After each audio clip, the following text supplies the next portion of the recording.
Yo, what is up guys, it's me Ajay back with a brand new video, and today we are doing a Ryzen build. Like, ride with me if you ride with me, you can slide with me if you feel like 550 on the 5 sticky, come get high with me, that's a deal, right? Ride with me if you ride with me, you can slide with me if you feel like 550 on the 5 sticky, come get high with me, that's a deal, right? That's a deal, right? That's a bet, right? That's a bet, right? That's a deal, right? That's a deal, right? That's a bet, right? तो जब मैंने अपनी पिछली video post की थी जो कि थी नास प्लाजा की बिल्ड वाली, तो उसके अंदर काफ़ी लोगों के कमेंट्स आए थे और मुझे मैसेज आए थे कि आपने ये वाले पार्ट्स क्यों चूज़ किए और ये वाले पार्ट्स क्यों नहीं चूज़ किए। तो आज की वीडियो में I am going to explain all that. ठीक है, सारे पार्ट्स की हम अनबॉक्सिंग करेंगे, शॉर्ट रिव्यूज़ करेंगे और उसके बाद हम करेंगे अपने पीसी का time lapse build. So let's get started. Starting off the list with number 1 are processors. हम जो इस बिल्ड में यूज़ कर रहे हैं वो है Ryzen 5 3600 which is a 6 core 12 thread processor. Well, सवाल आता है कि हमने Ryzen क्यों चूज़ किया, Intel क्यों नहीं चूज़ किया। तो इसका सिंपल सा जवाब ये है कि Ryzen processors are better than Intel. ये मैं नहीं कह रहा, ये फैक्ट्स कह रहे हैं। क्योंकि अगर आप Intel प्रोसेसर यूज़ कर रहे हैं और आप अपग्रेड करना चाहते हैं, तो every time you go from one generation to the next you have to upgrade the motherboard as well. Ryzen में ये सीन नहीं है, उनके एक ही सॉकेट है जो कि है AM4 sockets with support all the previous generation. तो आप तकरीबन सारे जनरेशन एक ही मदरबोर्ड पे यूज़ कर सकते हैं। तो यार अब जब मदरबोर्ड्स की बात हो ही गई है तो let me tell you that I am using the gaming X Gigabyte X570 motherboard in my build. काफ़ी लोगों को मेरे से मसला आता है कि यार आपने X570 क्यों लिया, B450 क्यों नहीं लिया, पैसे फालतू में क्यों खर्च किए।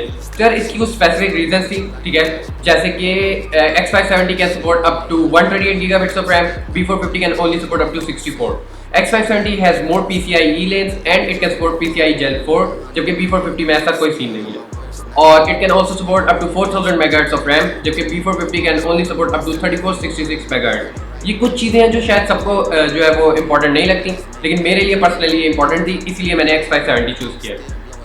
फॉर द मेमोरी हम यूज़ कर रहे हैं GSkill Ripjaws 16GB of DDR4 RAM clocked at 3600 megahertz. For storage अभी के लिए हम सिर्फ एक M.2 SSD यूज़ करें जो कि Adata XPG 256GB, ठीक है। और मेरा इरादा है कि हम जल्दी इसके अंदर एक 2 TB की हार्ड ड्राइव और साथ में एक 256GB की SSD भी लगाएं।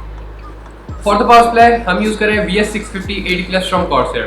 वेल मैंने पर्सनली थर्मलटेक की 8GB पावर सप्लाई ली थी, लेकिन वो इजीली अवेलेबल नहीं थी, तो we had to go with the VS650। तो अब बात कर लेते हैं ग्राफिक कार्ड की। We are using the MSI Gaming X GTX 1060 6GB in our build. तो काफ़ी लोगों को यहाँ मेरे से मसला था कि यार भाई आपने इतना अच्छा पीसी बना लिया, लेकिन आपने ग्राफिक कार्ड जो है वो इतना लो एंड क्यों यूज़ किया है। You could have easily got in RTX 2060 और 2070 या इवन 1660। तो यार सीन ये था, अगर आपने मेरी पिछली वीडियो गौर से देखी हो तो उसमें मैंने बताया था कि ये ग्राफिक कार्ड मेरे पास ऑलरेडी पड़ा हुआ था, मैंने ये पीसी के साथ परचेज नहीं किया और मेरा अभी भी इरादा है कि मैं बहुत जल्द RTX 2080 Ti पे शिफ्ट करूँगा। तो तब तक के लिए ये ग्राफिक कार्ड चल रहा है 1080p high to low 60 FPS आ जाते हैं, तो या आई एम हैविंग फन। तो जो पूरा कोरोना का पेंडेमिक हुआ है उसकी वजह से काफ़ी ज़्यादा पार्ट्स अवेलेबल नहीं है, इंपोर्ट एक्सपोर्ट्स बंद हुए हुए हैं, और जो पार्ट्स अवेलेबल हैं जहाँ पे अवेलेबल है वो दुकानदार तो भाई आसमानों पे पहुँचे हुए प्राइसेस को लेके। तो सीन ये है कि मुझे केसिंग लेनी थी NZXT की H510 जो कि अवेलेबल नहीं थी, तो I had to go with the Aerocool short. और टू माई सरप्राइज ये बहुत ही ज़्यादा अच्छी केसिंग है। इसके साथ आपको 4 RGB फैंस मिलते हैं, एक RGB स्ट्रिप फ्रंट पे मिलती है और इसका एयरफ्लो भी काफ़ी अच्छा है, मैंने ये एक्सपेक्ट नहीं किया था इस केसिंग से, ठीक है। So the monitor which I am going for is the HP24F bezel-less 75Hz monitor. अब काफ़ी लोगों को यहाँ में मसला था कि यार आपने इतना महंगा क्यों लिया है। बॉक्स पैक सीड की प्राइस अराउंड 20,000 22,000 थी और कोरोना वायरस के पेंडेमिक की वजह से प्राइस स्पाइक हो गई है, तो मैंने 24,000 समथिंग का एक लिया है। अभी जो मॉनिटर पीछे देख रहे हैं ये वो मॉनिटर नहीं है, वो मॉनिटर मेरे भाई के टेबल पे पड़ा हुआ है। मैं स्विच कर लेता तो ऑब्वियसली ज़्यादा बेटर लगता, लेकिन चलो चलता है।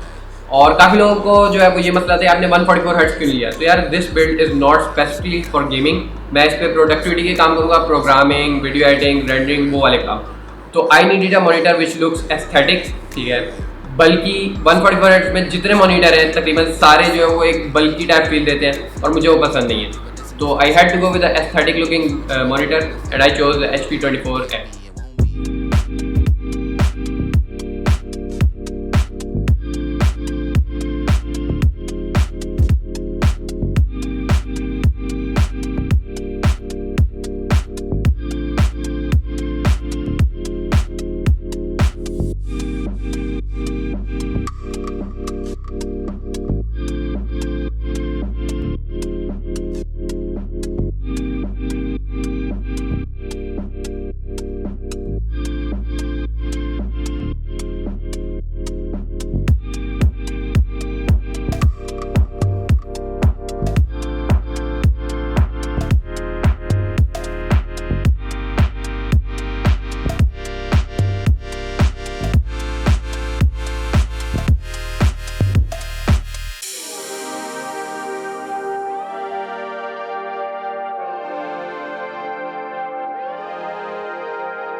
So yeah guys, that is basically it for today's video. I hope you guys enjoyed. If you did, don't forget to give it a big thumbs up. By the time I post this video, we will have crossed 1k subs on YouTube. I will be doing a giveaway and also a Q&A session real soon. Go follow my Instagram. I will post all the details over there. Links in the description. And I'll see you in the next one. Till then, peace out.